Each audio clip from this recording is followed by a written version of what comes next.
कारगिल में क्या हुआ था कि इन्होंने तो कहा हमारी फौज तो है ही नहीं बिल्कुल। और ये तो मुजाहिदीन। तो जब होता है कि जब लोग मारे गए ना, तो ये असूल है फौजों का, जब शाम को या किसी टाइम दोनों फौजें फिर अपने जो है ना किल्ड और इंजर्ड को उनको ये मतलब जिनेवा कन्वेंशन के मुताबिक उनको वहां से ले जा सकते हैं। तो मुझे इंडियन ऑफिसर थे ब्रिगेडियर नायर, उन्होंने कहा यार हमारे लिए मसला हो गया कि ये डेड बॉडीज पड़ी थी तो हम करें क्या, क्योंकि Pakistan was not claiming them. तो फिर हमारे यूनिट्स जो हैं मुसलमान अभी भी हैं फौज में, इंडियन कई जगह के कई यूनिट ही मुसलमानों के हैं। तो वहां से हमने मौलवी बुला के जनाजा। उनका नमाज जनाजा किया इस्लाम के मुताबिक। क्या बात, क्या बात, क्या बात। ना सिर्फ पाकिस्तान में हिंदुओं के साथ बुरा सलूक होता है, हमारी जो क्रिश्चियन कम्युनिटी है, एक कमजोर कम्युनिटी है लार्जली, उनके साथ भी बहुत गैर इंसानी बर्ताव होता है। और फिर वो एक ग्रुप है अहमदी या कादियानी जिनके ऊपर भी हमले हम आम सुनते रहे हैं। हजारा शिया हैं जिनके ऊपर भी हमले होते रहते हैं।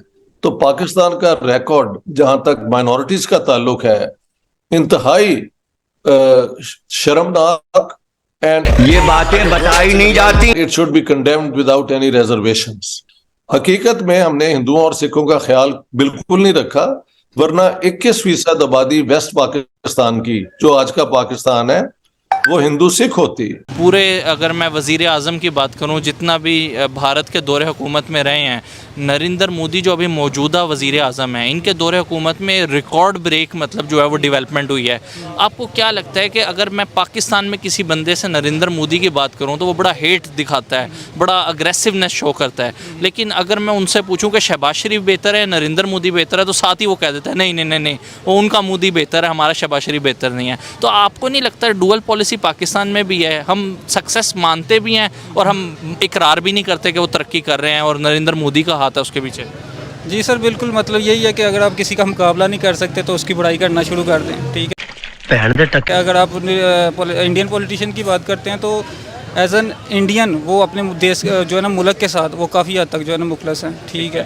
तो ये बात मुझे पाकिस्तानी पॉलिटिशियंस में जो है ना वो नज़र नहीं आती ज़्यादा।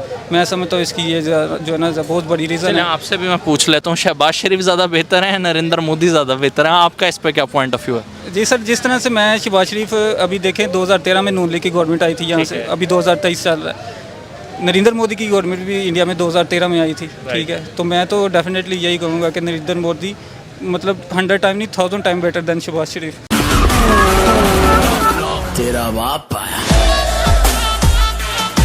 लेकिन इंडियन ऐसा नहीं सोचते। इंडियन आईटी में बहुत आगे हैं, एजुकेशन में बहुत आगे हैं, स्पेस प्रोग्राम में कितना? प्रोग्राम में बहुत ज़्यादा आगे हैं, ठीक है। पाकिस्तान बस मजाक ही उड़ा सकते हैं, हम मीम ही बना सकते हैं उन पर, ठीक है। मतलब एक उनका प्रोजेक्ट फ्लॉप क्या हो गया था तो यहाँ पे हाँ चंद्रयान उनका फ्लॉप हुआ है तो पाकिस्तानियों ने मीम बनाना शुरू कर दी, चले वो फ्लॉप हुआ है, दूसरा बनाएंगे, तीसरा बनाएंगे। यही वजह है कि हम मजाक उड़ाते हैं तो पूरी दुनिया में हमारा मजाक बनता है। वही ना मैंने स्टार्ट में आपको बात की कि तमस्कर उड़ाते हैं हम, ठीक है। किसी का मुकाबला ना कर सकते, या तो उसको हेट करना शुरू कर दें या उसका मजाक उड़ाना शुरू कर दें, इसके अलावा कोई कुछ नहीं कर सकते हम कहाँ पे स्टैंड कर रहे हैं स्पेस प्रोग्राम के अंदर? हम सर अभी कहीं भी स्टैंड नहीं कर रहे। हमारा एजुकेशन बेसिक ही नहीं है हमारे क्लियर, तो हम कहाँ स्टैंड करेंगे? आईटी को छोड़ ही देना, स्पेस प्रोग्राम को छोड़ ही देना, ठीक है। अभी रोटी पूरी हो जाए, रोटी पूरी हो जाए, आपस में लड़ रहे हैं हम, ठीक है। अभी देख लिया होगा आपने जब आटा जो है ना शॉर्ट हुआ था, ठीक है। रोज़ के 10-10, 12-12 बंदे मार रहे थे, किसी शहर में 3 मार रहे हैं, किसी में 12 मार रहे हैं, ठीक है। मैं मिसाल देता हूँ आपको, मुझे याद आ गया शहबाज शरीफ और नरेंद्र मोदी दोनों ने अपने अपने फेसबुक पेजेस जो है ना उन पर पोस्ट शेयर की थी, ठीक है। नरेंद्र मोदी जो थी उसकी जो पोस्ट थी उसकी जो मेन पॉइंट था वो ये था कि उन्होंने उस दिन 36 सैटेलाइट स्पेस में भेजे थे, ठीक है। उसकी ये पोस्ट थी अपने फेसबुक पेज पे, इससे रिलेटेड पोस्ट थी कि हमने जो है ना सैटेलाइट भेजे हैं 36 स्पेस में। लेकिन वो दूसरी तरफ उसी दिन शहबाज शरीफ की पोस्ट क्या आती कि वो आटे की लाइनों में जो है ना लग के जायज़ा लेना है कि वाम को आटा मिल रहा है कि नहीं मिल रहा। तो उनकी प्रायोरिटी देख लें और हमारी प्रायोरिटी देख लें। अगर हम पड़ोसी मुल्क भारत के बारे में देखा जाए तो हमें एक उम्मी तौर पे ये तासुर दिया जाता है कि वो एक गरीब मुल्क है, वहाँ पे गुर्बत है, आवाम चूहे खाने पे मजबूर है, कुछ भी हमें ये तासुर अगर हम देखा जाए ग्राउंड रियलिटीज़ को देखा जाए तो इंडिया की तरक्की को अगर हम आज देख लें तो वो कहाँ पहुँचा हुआ है। आईटी के मैदान में वो कहाँ है और हम कहाँ हैं। हम 2 साल में हमारे यहाँ इतने PhD स्कॉलर्स नहीं बनते जितने उनके यहाँ 1 साल में बनते हैं। उनके आईटी एक्सपर्ट्स के किस लेवल तक के और हमारे आईटी एक्सपर्ट्स किस लेवल तक के हैं, हम उनके साथ कम्पीट नहीं कर सकते हैं, बिल्कुल नहीं कर सकते। इसके पीछे जो मुहर्रिकात है वो ये हैं कि उन लोगों का जो सिस्टम है वो एक अच्छा और बेहतरीन सिस्टम है वहाँ पे, ठीक है। हमारा सिस्टम जो है, हमारा सिस्टम करप्ट है और करप्ट सिस्टम होने की वजह से हम आज न सिर्फ वहाँ जहाँ थे वहाँ हैं, बल्कि हम रोज़ बरोज़ आए दिन हम ज़वाल की तरफ जा रहे हैं। मजा आया। टेक्नो कंपनी जो कि मोबाइल्स की थी पाकिस्तान में बंद हुई, चाइना की मदद से बनाई हमने। अब शेल अमेरिकन कंपनी थी, ऑयल देती है हमें यहाँ पर, और वो भी बंद होने वाली है कुछ ही दिनों के अंदर। अपना बोरिया बिस्तरा बांध कर जा रहे हैं। पाकिस्तान में से ऐसे ही हर इंडस्ट्री जाती रही तो पाकिस्तान का क्या होगा? पाकिस्तान तो आज से 40 साल पहले इकोनॉमिकली तौर पर ख़त्म हो चुका था। अब बिल्कुल ये बैंकरप्ट डिक्लेयर्ड है। ये आप झूठ बोल रहे हैं, जितना मर्जी झूठ बोलें, जो हकीकत है उसे आप आंखें नहीं चुरा सकते।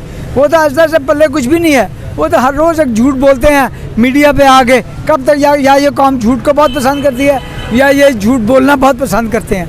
अब इनके पल्ले कुछ भी नहीं है, यार रोज़ एक झूठ बोलते हैं। ये सब ब्लेम गेम करते हैं, अपनी कमज़ोरियाँ पिछली गवर्नमेंट के ऊपर डालते हैं। तो खुद कुछ नहीं कर सके, ना किया इन पिछले 40 साल का।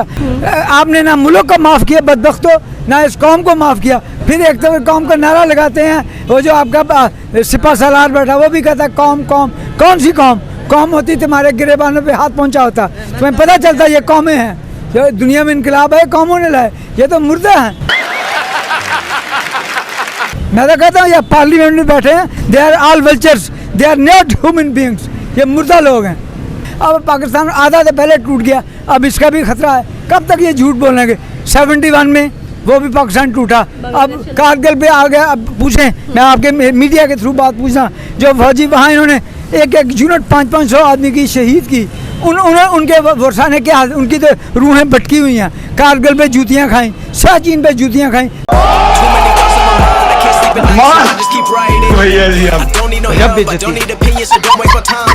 71 आपकी तो पूरी हिस्ट्री जो है ब्लैक तारीख से भरी पड़ी है। आप किस किस को कब तक झूठ बोलेंगे? डैम नहीं बनने वाला। एक इसमें मैं ये बात ऐड करूंगा कि हमारी पब्लिक के बहुत सारे ओपिनियन ये होते हैं। हमारी पब्लिक का ये आंसर होता है कि जो भी फ्लड आता है वो इंडिया की तरफ से ज़्यादा पानी छोड़ दिया जाता है। ये तो चपल बात है ना यार, सीधी बात है। क्योंकि इसमें ये बात है कि वो कह रहे हैं क्योंकि इंडिया में बार बार मौका दे रहा है कि भाई आप डैम क्यों नहीं बना रहे, आप पानी को क्यों स्टोर नहीं कर रहे हैं। देखिए ये ऐसी बात नहीं है, जो फ्लड आता है ना वो खुदा की तरफ से होता है। पहली बात तो ये, हाँ ये ज़रूर मानता हूँ कि इंडस रिवर जो है वो हम दोनों को कनेक्ट करता है बीच में, इंडिया और पाकिस्तान को। लेकिन उसका मतलब ये बिल्कुल भी नहीं है कि वो पानी ज़्यादा फेंक देता है या हम पानी कम ले लेते हैं। ठीक है, हाँ ऑफ कोर्स पानी के इश्यूज़ पहले हुए हैं इंडस रिवर की वजह से, क्योंकि control of that Pakistan India के पास है। ठीक है, लेकिन उसका मतलब ये नहीं है कि वो पानी के ना फ्लो इधर भेज देते हैं कि नहीं इधर तूफान आएगा, वो फ्लड आएगा, ये डैम बनाने के पीछे जाएंगे। मेरे से हिसाब शर्त लगा लो 5 और फ्लड्स भी आ गए ना, इन्होंने डैम नहीं बना। दोस्तों, जो अपने फौजियों का नहीं हुआ, जिसने अपने वतन पर जान दी है, वो मुल्क का क्या होगा? ये है पाकिस्तान की असली सच्चाई, हकीकत। इसीलिए यहाँ पे लोग जो आते हैं हुक्मरान, वो सिर्फ लूटने के लिए आते हैं, वो वतन को बचाने के लिए नहीं आते हैं। दूसरी तरफ हमारा देश है जो दूसरे मुल्क के फौजी की मरने के बाद भी पूरी इज्जत से उसका दफन करता है। दोस्तों, वीडियो कैसी लगी प्लीज़ कमेंट्स में ज़रूर बताइएगा। चैनल को लाइक और सब्सक्राइब जरूर कीजिएगा। Thank you very much.